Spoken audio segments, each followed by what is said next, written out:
আমি শিলিগুড়িতে সুপর্ণা বলছি। আশা করি আপনারা সবাই ভালো আছেন, সুস্থ আছেন। এখন দুপুর 1:30 বাজে। হাজব্যান্ড রোজকের মতোই আপনার গেছে হচ্ছে অফিসে। আজকে সবাই মনে হচ্ছে রবিবার, আর বিশেষ করে 26শে জানুয়ারি অবধি দেখবেন সবাই পিকনিকে যায়। তা আমার যাওয়া হচ্ছে না, নিয়েও নেই, মনটা খারাপ করেছিলাম, বসেই ছিলাম। তো আমার সেনগুপ্ত ফোন করে বলছে যে রান্নাবান্না হয়ে গেছে। আমি বলছি হ্যাঁ, রান্নাবান্না হয়ে গেছে, আমি বসে আছি তোমার জন্য।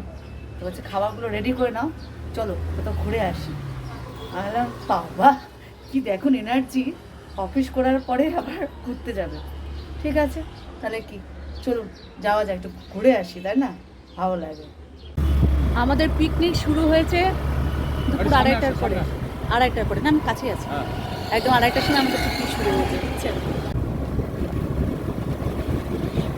শুকনা 8 কিমি, 3 ধরিয়া 25 কিমি, দার্জিলিং 77 কিমি না। কাজের মধ্যে ব্যস্ত থাকলে পরে দেখবেন প্রথমে আসতে একটু অলসই বোধ করে। তো মোটামুটি 1:30টার পরে না এটা কেমন যেন অলস বোধ করছিল। তা সেনগুপ্তের আপনার চাপেই বেরিয়ে এসে এখন বেশ ভালোই লাগছে। বেশ ভালো দেখতে লাগছে আশেপাশের পরিবেশটা। আর এই রাস্তা দিয়ে আমি যে কতবার এসেছি ডোনাকে নিয়ে এবছর পরীক্ষা দিতে, বেশ ভালোই লাগছে সেই আবার সেই রাস্তায় আসতে, তাই না? তাহলে কি চলুন।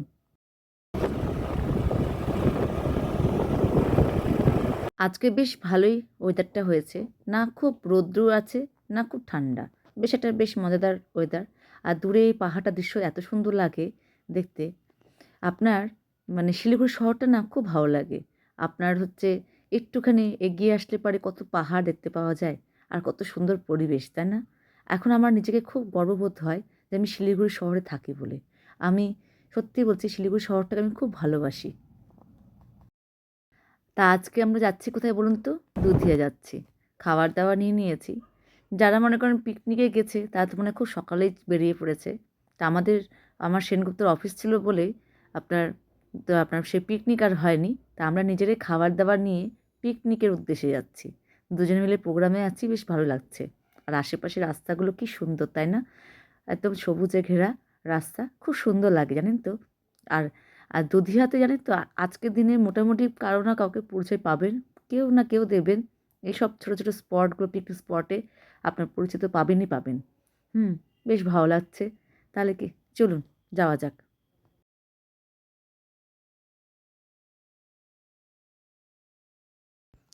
ওই যে দেখছেন দূর থেকে দুধিয়া আপনার নদীর পাশে আপনার হাত দিয়ে আঙুল দিয়ে দেখাচ্ছি যেখানটায়, এখানেই আপনার হচ্ছে সবাই পিকনিক করছে। মোটামুটি সবার এখন মোটামুটি মনে হয় অর্ধেক রান্নাবান্না সব কমপ্লিট হতেই চললো। তাতে কিন্তু দুঃখ নেই, আমার কাছেও মাংস আছে, কোনো অসুবিধা নেই তা দেখে। আমরা দুধিয়া চলে এসেছি, এখন বাজে হচ্ছে 3টে। খুব খিদে পেয়েছে, খুব খিদে পেয়েছে। এই সেনগুপ্ত, সেনগুপ্ত গাড়ি চালাচ্ছে, ওই যে গান, পিকনিক শুরু সবার, সবার এখন শেষের মধ্যে আর আমার শুরু। এই হচ্ছে ব্যাপার। গেছে হচ্ছে আপনার হচ্ছে, আসবো, আচ্ছা। দেখুন সামনে হচ্ছে এটা সুন্দর পাহাড়, সামনে জল বয়ে যাচ্ছে, সেখানে আজকে লাঞ্চ সারবো। বাড়ির থেকে আপনার 2 ব্যাগ ভর্তি করে খাবার নিয়ে এসেছি, জল নিয়ে এসেছি, চা নিয়ে এসেছি। এই যে সেনগুপ্ত যাচ্ছে জল আনতে হাত ধোয়ার জন্য।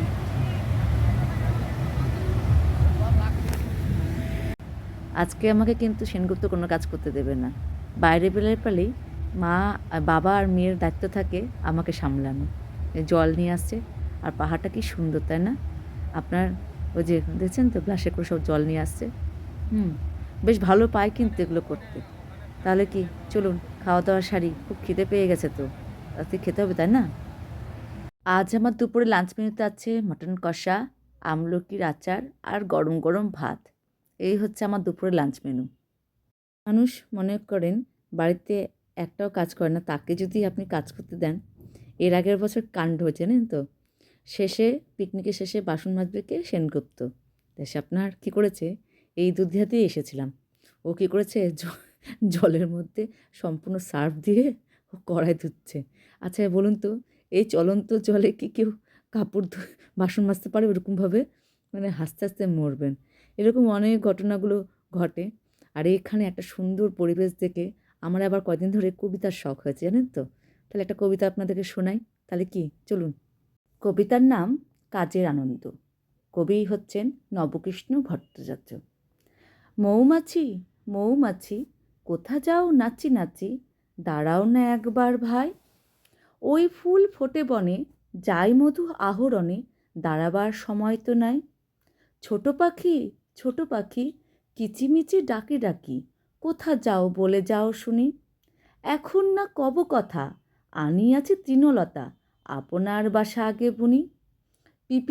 পিপিলিকা দল বল ছাড়ি একা, কোথা যাও যাও ভাই বলি।